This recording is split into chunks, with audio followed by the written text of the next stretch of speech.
Well, today we're going to do things just a little different. Okay, a lot different.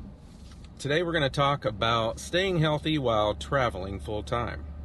That's been kind of hard for us because when we're traveling, we see all these restaurants, all these little hole-in-the-wall restaurants, even chains that we have been to before that we really like, and it's really hard not to stop and eat at these places, especially pie places.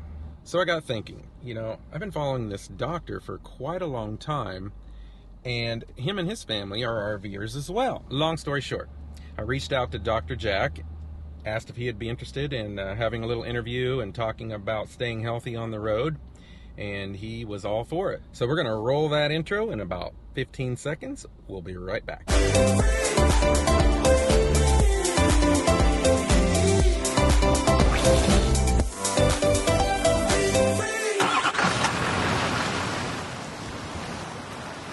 Well, good morning, Dr. Wolfson. Welcome. Thanks for joining us today. No, my pleasure. Great to connect with you, Brian, Michelle. Appreciate you having me on. We got a lot to talk about. Relates to people healthy and well on the road. That's one of my passions. You mind telling us a little bit of your background? Yeah, sure thing. I'm a board-certified cardiologist, like my father before me.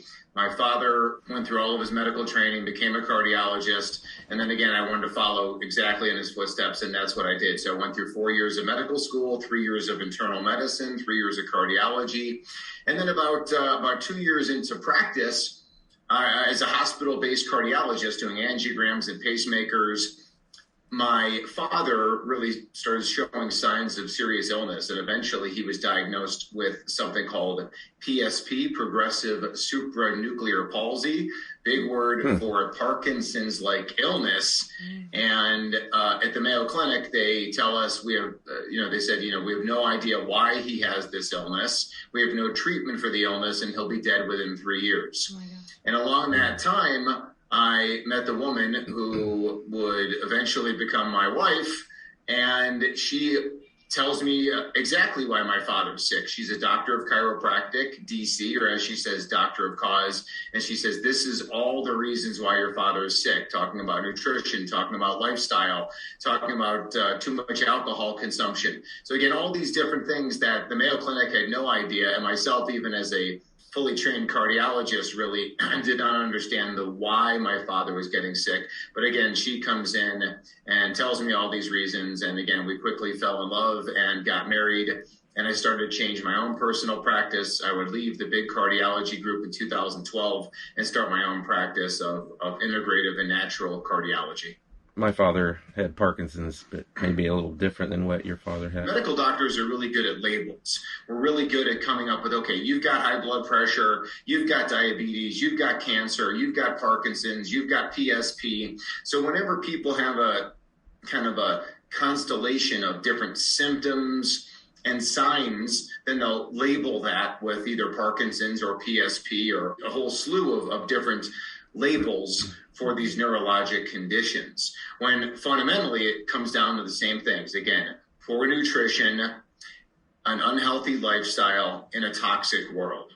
So if we can teach everyone who's listening to our call today about how to eat the right foods, how to live the right lifestyle, how to avoid these environmental toxins, that's how we can really keep people healthy, reduce or eliminate pharmaceuticals. The people that listen to your show and your channel, right? I mean, there's probably a lot of people that are semi-retired, fully retired, maybe again still working from the road. But again, how do we enjoy all of this? We need our health and security, of course, is number one. And after that comes our health. And that's what I want to share with people, that message of health and wellness, reducing or eliminating pharmaceuticals, staying healthy on the road. That's one of my big passions. That's a big concern because Michelle wants to still enjoy pie. Do you have any good news for her? Can she still enjoy pie?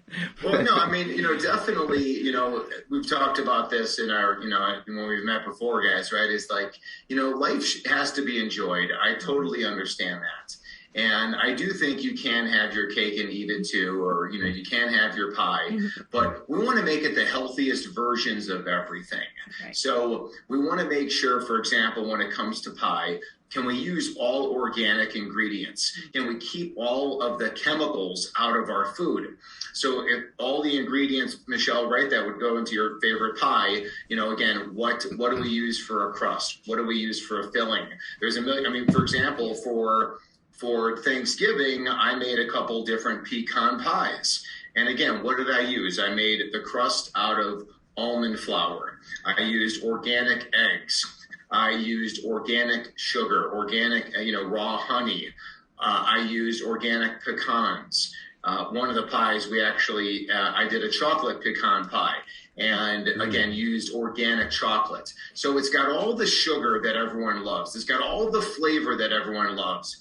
We used raw butter in there as well, which again is just unpasteurized, healthy butter with all the vitamins, all the minerals in there. So again, I used all those things and the pie was absolutely delicious. So again, it contained the flavor, contained the sugar, contained all the texture that you would love, but it didn't contain the chemicals. So again, if we do it the right way, that will be the healthiest version. Now, I wouldn't say we should be eating pie every single day, no. But again, if we do things on occasion, we can enjoy it, but we have to do it the right way. We try to eat as healthy as we can. We try to buy organic. That's the problem with going out to eat. Right. A lot of, when you're traveling a lot, when we're going to these new places, traveling, there's so many places that you just want to stop and try. And that's the hard thing about traveling. Well, I mean, that's a great point, right? And I do see a lot of people who come to see me. I see a lot of truckers. I've been on trucker radio for people, again, who drive, for a living, and understanding the difficulty when you're on the road. And again, for the first 35 years of my life before meeting my wife, I did not eat healthy. I ate very unhealthy. It was the exact opposite. Even though as a hospital-based cardiologist, as a 10-year medical training doctor, we get no training in nutrition, none of this training about is it organic, what are pesticides, what are the chemicals in the food, the artificial ingredients. So again, as I started to learn that and start to teach, ultimately, to answer your question, what we need to do when we're on the road is we need to prepare. We need to research ahead of time, what are the restaurants we can go to? Yeah. What are the natural grocery stores we can stop at? And what do we need to do to stock up our vehicles to make sure we can stay healthy on the road? That is if, again, you want to live your longest and your best life. And that's also if you don't want to support the people who are poisoning and destroying our environment and the health of people all around the world. So, number one, I would never eat a burger from a fast food restaurant because A, I know that that's unhealthy, so I would never want to consume that. And B, I would never want to support the restaurant and the ranchers that are producing unhealthy animal products, for example, that are fed corn, soy, genetically modified ingredients, loaded full of pesticides and chemicals to essentially to tortured animals. So again, we take this to the extreme because this is what we feel is best for our health and what is best for the animals and best for the planet. But again, it takes a little preparation. You want to make sure, again, that wherever you're going, wherever we're going, wherever we're traveling to, and, we've got a 17-foot Mercedes Sprinter van. We know wherever we're going, what are the restaurants, what are the natural grocery stores, what do we need to take with us in the rig to make sure that we're staying healthy on the road. So that being said about the burgers, how do you feel about like grass-fed or organic beef? I am the paleocardiologist. That is the title of my book, The Paleocardiologist, The Natural Way to Heart Health. So I'm all about eating. Yeah, burgers are probably my absolute favorite, most favorite food. I love burgers. But just as you said, every time I eat a burger, it's grass-fed, grass-finished. So yes, it is hormone-free, it is GMO-free from a healthy animal. Eating animal products, when done the right way, it's one of the healthiest foods on the planet. Top 2 healthiest foods on the planet. Number 1 healthiest food on the planet is seafood. So we encourage people, again, seafood. Things like, things you can pack with you on the truck to, again, just to make sure that you're, staying healthy and well on the road. You can do cans of sardines. You can do cans of salmon. You can do jars of anchovies. You can do jarred or canned shellfish like oysters and clams. There's a lot of, now again, it may seem more enticing, of course, to stop at a place and get a pizza or Chinese food or something that we've all done before. But again, if we're talking about how can we really stay healthy, not only to prevent heart attacks and strokes, but also, again, whatever flu-like illness is going around, whatever they want to call it COVID, they want to call it the flu, they want to call it bird flu, swine flu, whatever is going around, whatever is out there from all these environmental toxins and poisons around us, if we give our body the tools it needs, that's our best strategy. So we love eating burgers, but again, get the grass-finished burger meat. Okay. I personally like fattier, cuts, so like 85%, lean, if you will, to 15% fat. I love those fattier cuts. They're cheaper, but they're more satiating, full of nutrients, vitamins, minerals, great stuff. That's something that we've noticed through the years, how, we went through this phase of how fat is bad for you and it clogs your arteries. My father, he had quadruple bypass, and then just a few years later, he was back again and had to have stents put in. And I remember asking his cardiologist if he's been on this Lipitor and all this, why is his arteries still clogging? And he's admitted, he said, well, we don't know if it's really cholesterol. We're not 100% sure on what it is. So now we're starting to, read literature and from studies and that fat is actually good for you. Good fats. The good fats. The bad fats are the fats found inside of a Twinkie, for example. Right. Things that are hydrogenated oils. Yeah. The things that they've been pushing on us since the 1950s and 60s and certainly into the 70s. And there's a whole long backstory to that. But again, when you eat fat from an avocado, that's healthy. Olive oil is 100% fat, right? Oil by definition is pure fat. And every study shows that olive oil is healthy. The Mediterranean diet is full of olive oil. They give, the Mediterranean people essentially drink olive oil and they live long and live well. It's one of the blue zones. So omega-3 fish oil, for example, that comes inside of a fish, the fats inside of healthy grass-fed meats, those are all paramount to health. I mean, nuts and seeds, they're full of fat. And again, properly prepared nuts and seeds, amazing food. So that whole low-fat hypothesis was a myth. It was all generated by big agriculture and big food to, again, sell us oatmeal and wheat bread and pasta and those things that they're very cheap, but we can charge a lot for them and they have a long shelf life. So again, eating healthy fats is absolutely paramount. I'm more of a lower carb guy. And I think, again, that's just really like our ancestral diet. Our ancestors were hunter-gatherers, real simple. So when you follow the hunter-gatherer diet, you'll do very well.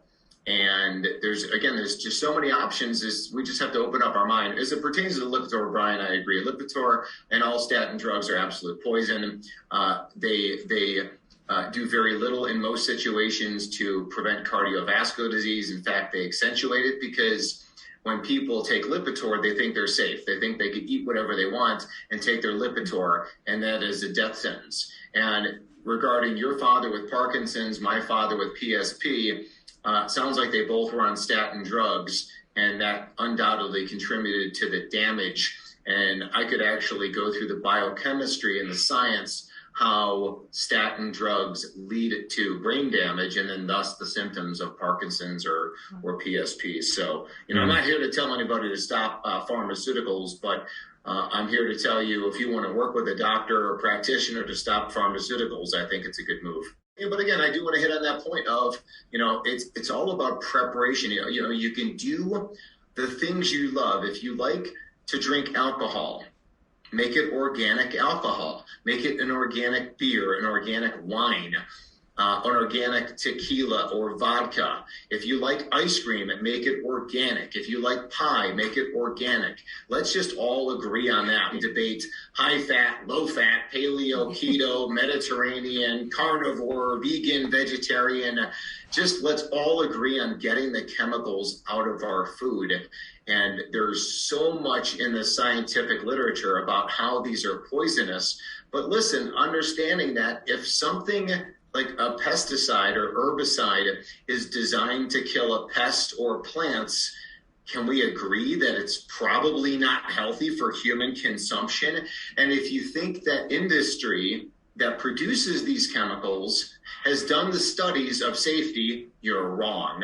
And in fact, the data and science that's out there says that, again, that these are poisonous and we really need to eliminate them from our lives. Totally agree. I hate that when we go into grocery stores, if you're lucky that they even have anything organic, it's usually a very small section and things are almost double the price of, non-organic. But I mean, I agree. That's one way that we have to get healthy is to buy the organic. But I sure do wish, things were cheaper. I definitely understand your point. I guess I would look at it, really this way. The more we support, the more companies will produce, and therefore, demand, supply meets the demand and prices come down. Mm-hmm. That's certainly one of my goals.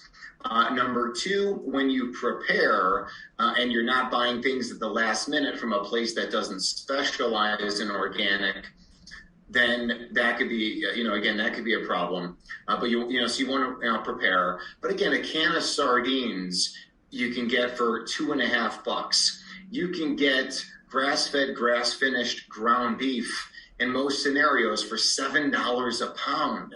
Like that's, you can find cheaper, of other stuff, but does it really matter if you pay $3.50 a pound for ground beef versus $7, especially when it's the healthier option? And then, Michelle, what I do is, listen, with all due respect to people, you got to take care of your health first. Mm-hmm. So if you're driving in an RV, get the cheaper RV. Do without some of the creature comforts that you would do in the RV so you can take care of yourself better, with food. Now, for people just in general, like I've seen, there's so much frivolous spending out there, right? People think nothing about how much they spend on alcohol. They think nothing about what they would, what they spend on clothes or listen, not to throw women under the bus, but again, the women who get their hair done, their nails done, the new car, the new furniture, we have to prioritize health and security first. So spend the money on those things. And then if there's money left over for the other items, that's where we go. And, again, there's so much, think about how much money people spend on their coffee addictions, right? Mm-hmm. They'll think nothing about going into a Starbucks or whatever and getting this $6-7 crap of Frappuccino. When you can get, for that same, right? And it's just like, again, we have to, let's pinch our pennies in other places so we've got the money for organic food. And hopefully the more we do, then the more the prices will come down. And again, I could tell you guys, right, about eating grass-fed liver, beef liver, chicken liver, something that our ancestors cherished. That food is one of the healthiest foods on the planet. Grass-fed beef liver you can get for like $4 or $5 a pound. Nobody wants to eat that, yet it's incredibly filling. It's incredibly satiating. So those of you who are out there, again, that embrace the organ meats or somehow want to, fit that in, again, I highly encourage you to do so. Tell us a little bit what made you decide to get the Sprinter van. Yeah, the Sprinter van, it's kind of like, it's my wife and I, we've got 4 children, ages 14 down to 1 year of age. And we just certainly wanted to have something that we could travel around in comfortably, but then also, right, to be able to take it off, out onto the road. I'll be honest, I think that the world right now is a pretty scary place. I think that there's supply, shortages there, regarding, food and supplies, certainly, and that remains a problem. And we want to be prepared if there's a scenario where we do need to kind of live off grid, travel off grid, how can we best do so? And that was the purpose of getting that Sprinter van. My wife and I, we've got some pretty extreme beliefs. If you will, totally about not putting chemicals into our body, not injecting poisons into our body. So that being said, again, we again want to be prepared to be able to travel on the road. We think that certainly there is, you never know who's going to be knocking at your door. You never know what's going to happen in the future. And again, that was the purpose of having that Sprinter van to, one, enjoy the world, but number two, just be prepared for kind of a worst case doomsday scenario, depending on how things go. I can understand that. But I also, want to say, it's not just about the food, right? We want to do our best to be healthy out there. So we want to sleep. Sleep is just as important as food. Although we all love the food debate, we want to make sure, we sleep well. And I think really the road life is kind of perfect for that. In the sense of, if we're on the road, we should really gravitate towards going to sleep shortly after the sundown. Therefore, we naturally wake up before the sunrise. If you're out anywhere, please watch the sunrise. Watch the sunset. It's medicinal. It's powerful in ways that we can only just begin to comprehend how powerful that is. And then the more time we spend outside, the better. So I think, again, the van, RV life, road life is really conducive to that, because most of us don't want to sit inside of our vehicle all day, and we don't want to sit inside of our house all day. So the more we get out and about, the more time we spend outside, the longer and better we live. Embrace the idea that your skin is a solar panel. I want to say that again. Your skin is a solar panel built to collect sunlight. And then ultimately, again, about how do we really work to eliminate chemicals from our lives. Everything you bring into your house, everything you bring into your vehicle, think, is it healthy or is it not? Is it a natural product or is it not? And if it's not a natural product, don't bring it into your life. Don't bring it into your vehicle. And, one other thing, too, that's critical to health really is a positive emotional state, a positive mental attitude. And if you're living the RV life and that's what thrills you, you're ahead of the game because, again, you're doing what you love to do. And I think that, unfortunately, there's so many people that are stuck in situations, personal situations, work-related situations, family situations where they're not happy.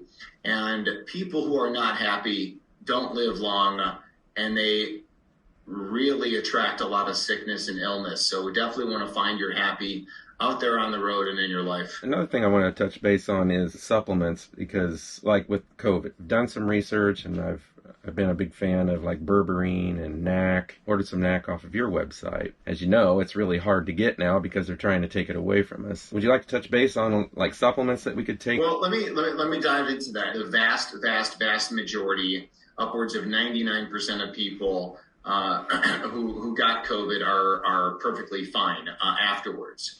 People who died from COVID are typically elderly with many comorbidities, and obviously a lot of those people lived in nursing homes.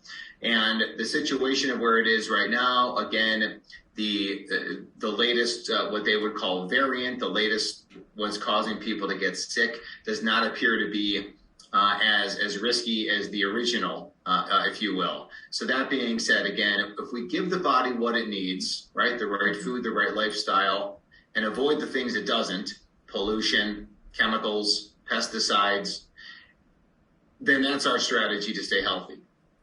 And then supplement the healthy lifestyle. So if we think about things like you said, NAC or N-acetylcysteine, proven in dozens of studies to be highly beneficial for immune function and cardiac function and brain function for that matter. Now, NAC becomes glutathione, and people with the highest levels of glutathione have the lowest risk of COVID and just about everything else. So big fan of NAC, Big fan of a quality multivitamin as a foundational nutritional supplement. There's supplements you could take, again, that are almost like meal replacements. We've got a protein shake mix called Daily Defense, which is New Zealand grass-fed whey. It's a meal. It's got calories, but it's also got a lot of nutrients to keep us healthy, whether we're on the road, or not. Mm-hmm. And again, a good probiotic. Gut health is the key to total body health. So there's a lot of different supplements people could take, And as it pertains to, COVID, we know that zinc is beneficial. Vitamin C is beneficial. Vitamin D is beneficial. Quercetin is a nutrient that is actually found in the highest level in capers. So if you ever do any kind of cooking with capers, again, we love to throw into salads. We make our homemade salad dressing with anchovies and apple cider vinegar and capers and spices and olive oil. So, again, capers are a fantastic source of quercetin, and quercetin is proven to increase the driving zinc inside of cells. When traveling on the road, it's very good to have a high-quality silver. Silver is very medicinal. There's topical gels of silver that and we do sell this stuff on our website. There's other places to get it, but I do want to let people know, again, we are a resource for that. But that being said, again, topical silver gel, if you cut yourself, scrapes on the kids and things like that, that can be very beneficial as well. So there's a lot of natural remedies, and they work. But again, there is so much of the agenda out there to not talk about these things so they can sell us injections, they can sell us pharmaceuticals. The one thing they never seem to be selling us is the healthy lifestyle. They never talk about the food. They never talk about the lifestyle. They never talk about environmental toxins and pollutants that cause us damage. And they never talk about evidence-based supplements. And that's the key word there, evidence-based. There's evidence that the stuff works, but, again, it's just counter to the mainstream agenda. We'll put some links in the video here if anybody wants to get any of those supplements or contacting you if they have any other questions. Let's talk about your book a little bit. Yeah, no, thank you. My book is called The Paleocardiologist, The Natural Way to Heart Health, 17 chapters, over 300 references. And there's tens of thousands of books out there in circulation. If anybody wants a copy of the book, go to freeheartbook.com, freeheartbook.com. And again, we'll send you a copy of it. All you do is pay shipping, and we'll send that out to you. But, the book is really just meant to really describe a lot of different things. We talk about cholesterol and how important it is. We talk about the right nutrition, the right lifestyle. We talk about pharmaceuticals and the risk thereof. So again, we talk about statin drugs, and we talk about aspirin and about blood pressure drugs. The book is really created for anybody who wants to live a heart healthy lifestyle. But I do believe that the information that's in the book certainly would support health, whether we're concerned about cancer, heart disease, brain disease, autoimmune disease, if we're overweight, if we're underweight, if we've got low energy. Again, I think that the book really helps to give people some good reference. And again, you read the book, give it to someone that you love, show it to your doctor, and say, hey, listen, this cardiologist is saying all these different things. And I think that, again, this is the way that we're really going to cause a health revolution. This is the way that we're going to survive as a species going forward. We're not going to be able to inject ourselves out of this. We're not going to be able to wait for pharmaceutical companies to save us. That's not going to be the answer. The answer is always to give the body what it needs and take away what it doesn't. What's your favorite pie? Probably coconut cream pie from Sherman's Deli in Palm Springs. Yeah, it is pretty good. I mean, again, all anybody has to do is go on the internet, right, and find, recipe, right, and just use all organic ingredients. Today, for example, we're celebrating my daughter's 4th birthday today, and I'm making chocolate cupcakes with vanilla frosting, and I'm in charge of making it. And every single ingredient in there is going to be organic. So again, it's got all the chocolate, it's got all the sugar, it's got all the dairy, but it doesn't have the chemicals. Yeah. And it's going to taste just as good, if not better. And especially once you start eating this way, you really start to enjoy it that much more. You prefer using organic sugar over like erythritol? Yeah, some of those, again, I would call them synthetic sweeteners. Again, I would always prefer to use raw honey or an organic sugar or an organic maple syrup as opposed to some of those synthetic sweeteners. I'm just not a fan of stevia, erythritol. Some of our products, our supplements do contain monk fruit extract, and I think that's probably the best of the bunch when it comes to health. But again, there's it's almost like, okay, listen, if you're going to take the time and because you want something sweet, then go ahead and eat something sweet. We don't want to do it too often, but I think if we use natural products, that's always our best. Well, thank you for joining us today. We appreciate you taking the time. And thank you guys so much. I hope to see you and anybody else on the road. Feel free to reach out. Anybody who's interested. I am a practicing cardiologist. I do a lot of virtual consultations. I've got a great team around me. I just want to let everyone know that I personally am here to help. Sometimes I could be a second opinion to what's already happening with you. And again, I wish everybody all the best in health and wellness, this year and beyond. So thank you. All right. Thank you very much. Thank you. Well, thank you guys for joining us today. And you know what time it is. I think it's time to call it a day. See you next week. Bye-bye. Let's call it a day. Don't forget to subscribe to our channel, click that little bell, and hit that thumbs up. See you next week.